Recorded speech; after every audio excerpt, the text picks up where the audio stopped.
Hey guys, so I am recording again. This is the gray dress. I'm doing a little time lapse because this dress took me way too long, and I'll point out some of the mistakes and some of the things that I learned while doing this dress. This was a stop and go type of project because my computer was doing funny things. So I'm in voiceover mode once again. Here's working in CLO 4.2.242. This avatar is avatar B, and I made a size 6 avatar. So I'm going to speed through me making my own pattern because, yeah, people love to do that. Let's make our own patterns. This should be fun. Anyway, guys, I made a lot of mistakes with this pattern, which you can sometimes do in CLO when you're not working on a 3D dress form. You know, so you kind of lose your sense of dimension just a little bit. So I did exactly what you should do and started with your polygon tool and making the shapes that you think. I kind of just guesstimate what I think are the pattern pieces for this garment as I look at the photograph. And then, you know, there are little nuances that you'll see, and if you watch this in slow motion, I'm sure you can see a few tricks that I used. That's my pocket.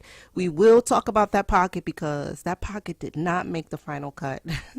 I like to do my front and my back at the same time so I can keep the same proportions, and then I use the symmetric tool or the unfold tool to just kind of keep everything balanced and keep it the same. It will change during your you know, the course of you actually trying to drape and fit in CLO 3D. So if you're not starting with a fitted proof pattern, or you're not starting with a pattern that you know fits well, or a sloper, I should have started with a sloper, my God. Anyway, you see all of my little things that I didn't do, and it kind of came out all right. So don't follow me. Start with a sloper. You're not like a super genius. Nobody's a super genius pattern maker that they could just, you know, I just thought I could. I don't know. I just thought I was able to like just make a pattern.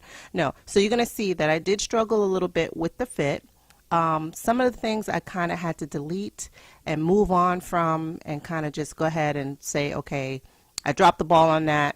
But while creating this pattern, this is a little bit about the sleeve, how I do the sleeve. I measure the armhole front and back, and then I kind of draft the sleeve length, and then I work on the curve. And usually the sleeves come out pretty okay for the first try. So here's me lining everything up with my, I never remember the name of these points, arrangement points. So I'm lining everything up with the arrangement points. And this is the fun part because simulation, everybody loves simulation. So I'm about to simulate. I'm lining everything up best I can do. There are a few things that I didn't do that you'll see. I should have kept the back a separate piece for the flange for the split.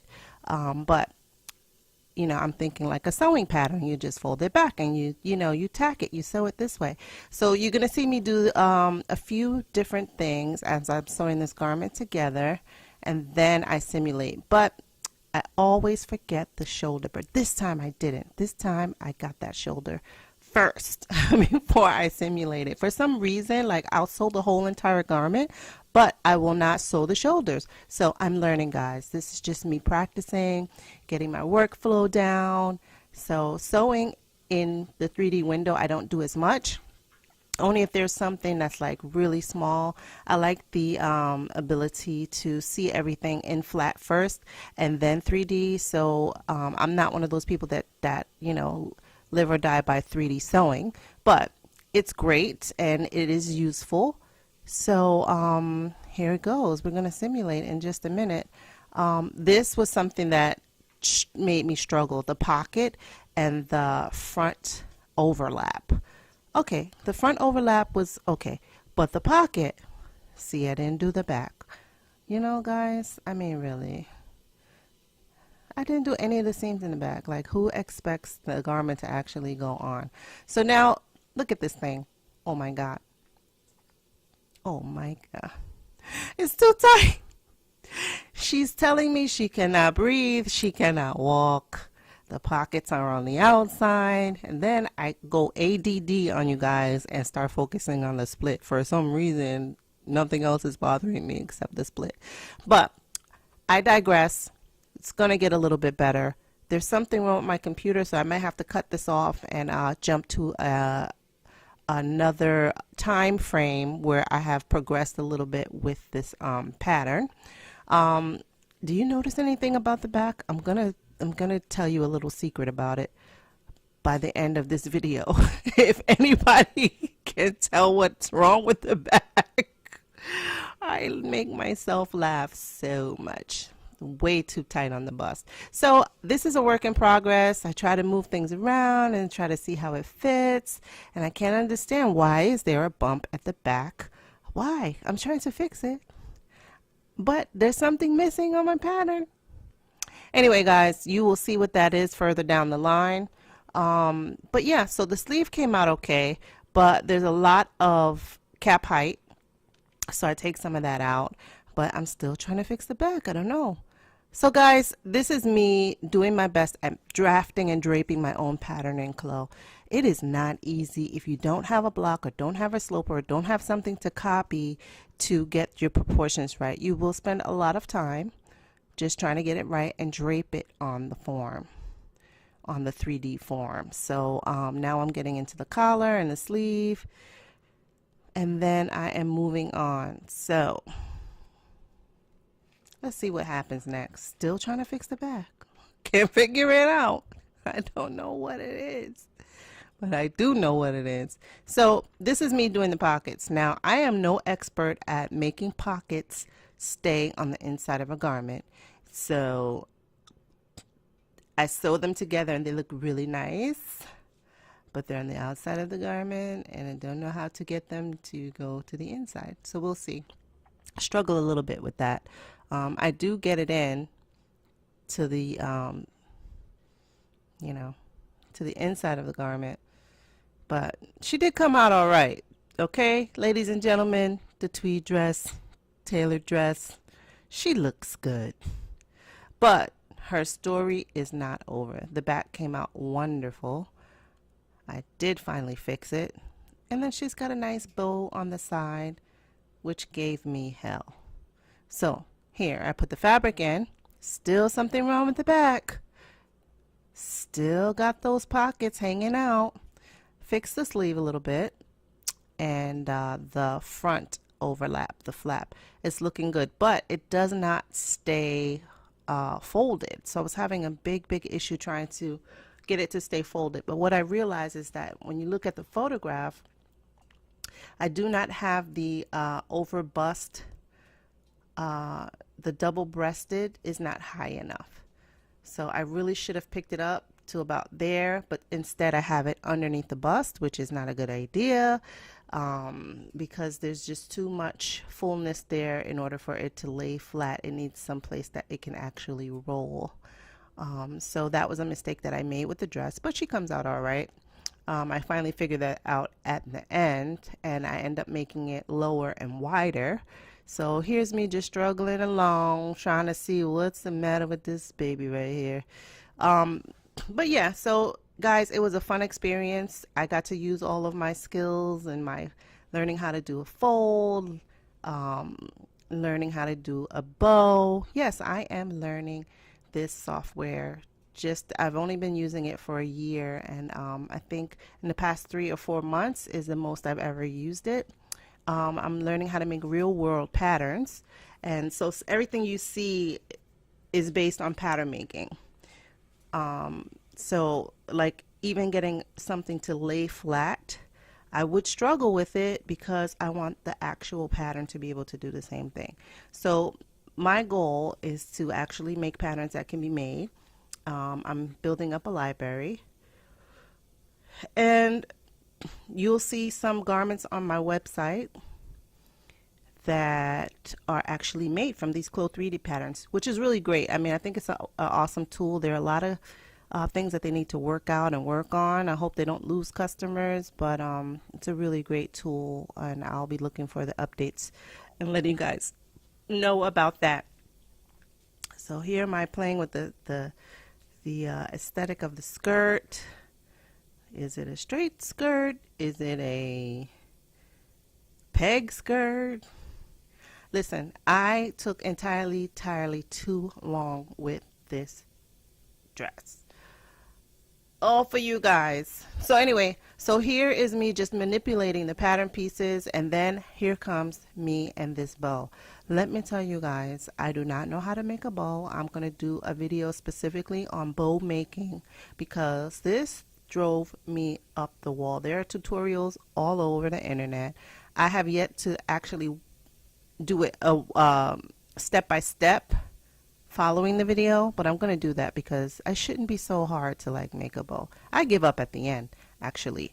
I'd say this bow is like this bow and me, you know, I try to make a little loop thing, and it frustrated me to no end, guys. So know that you can get past the frustration of like things actually not. What's going on here? Something falling. Okay, yes, my simulation. Okay, guys, this bow took entirely too long, and like I said, I gave up. So I don't know if I speed through this part or not, but let's just give it a wash because I could not do this bow to save my life. If somebody gave me $1 million, maybe I might have done it, but it was way too long spending time on this dress, and I had to do things, man. Life goes on, Clo 3D. But I digress. I left the bow alone. It was too much, really. So here we go. A little more on the bow, a little bit faster so you guys can see that I actually really tried to do this. But yeah, man. Danger, bow danger. So here is the bow again.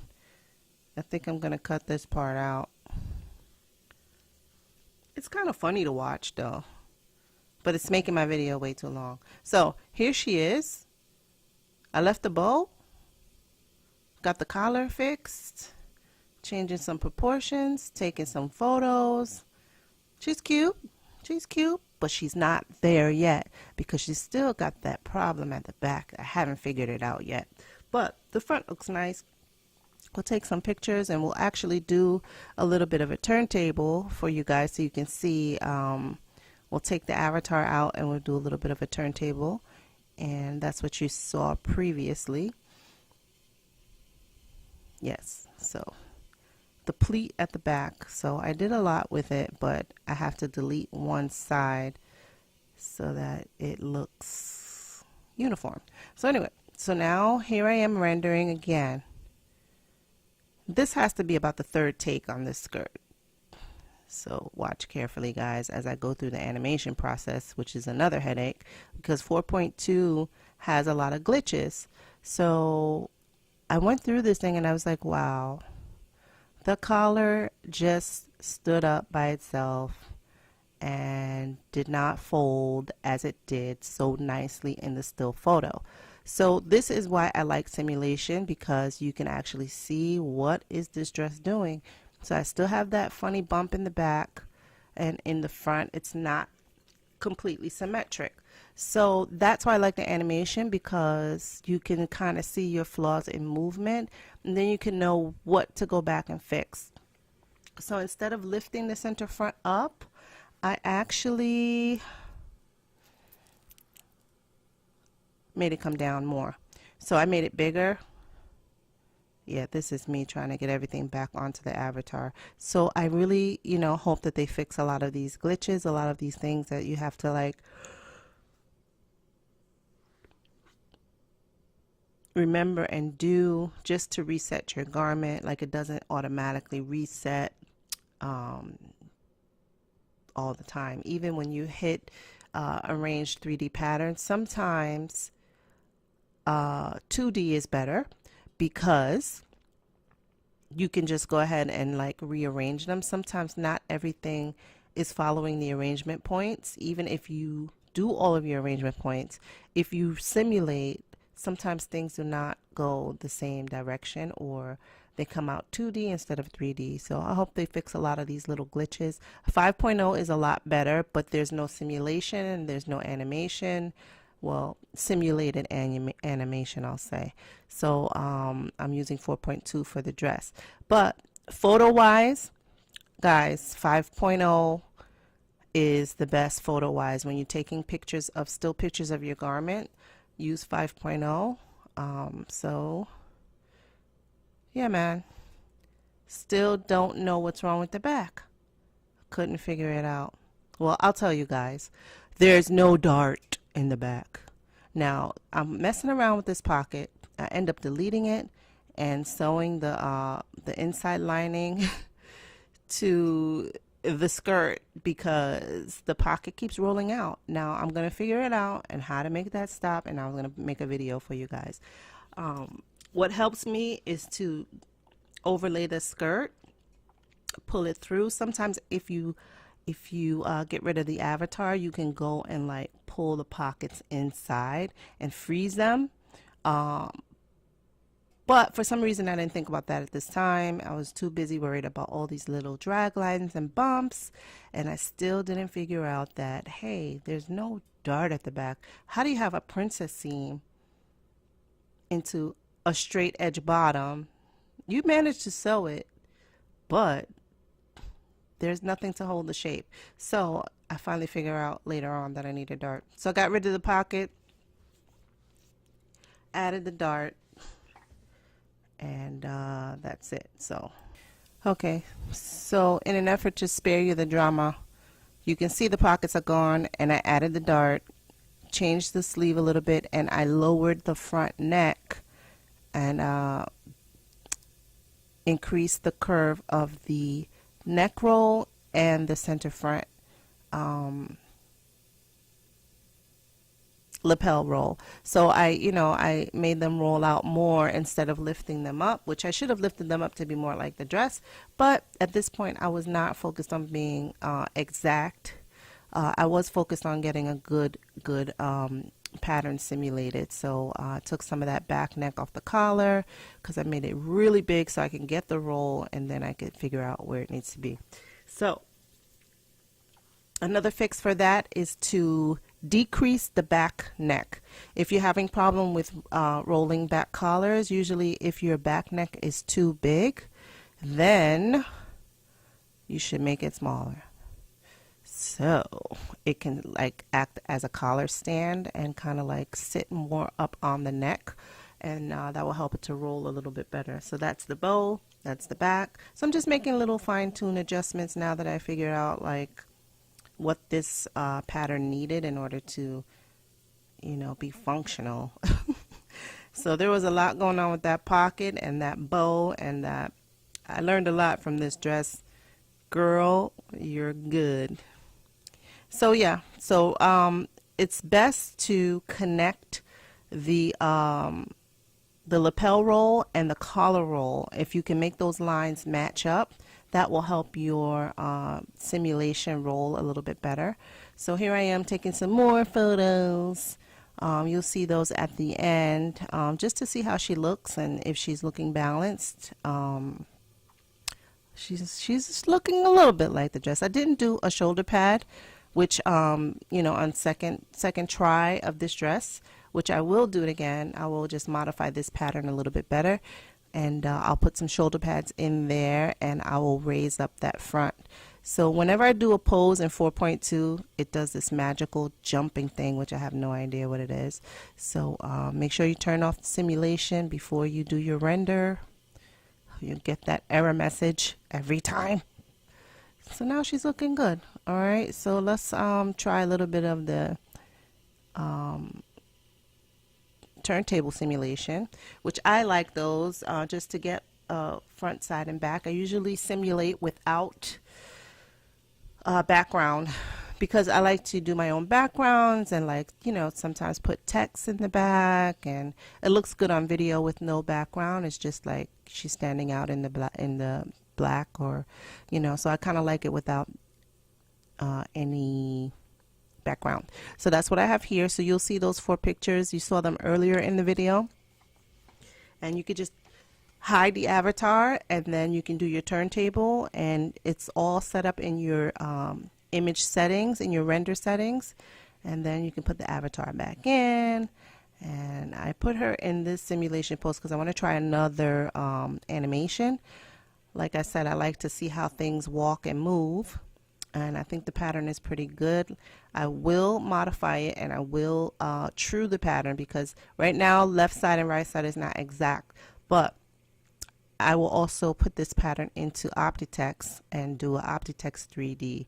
I will use the same pattern and simulate it in 3D. So look out for that video.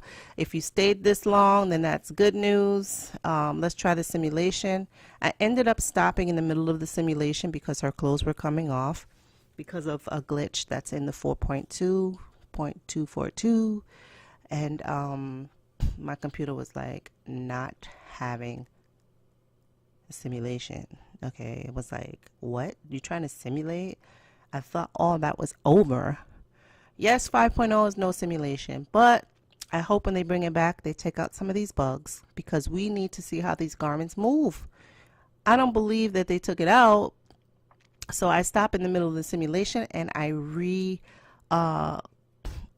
the middle of the animation, and I resimulate, and then I move everything around and get my roll back and twist it, and then I continue with the animation, just so I could get a nice clean animation without the fabric jumping all around and moving all around.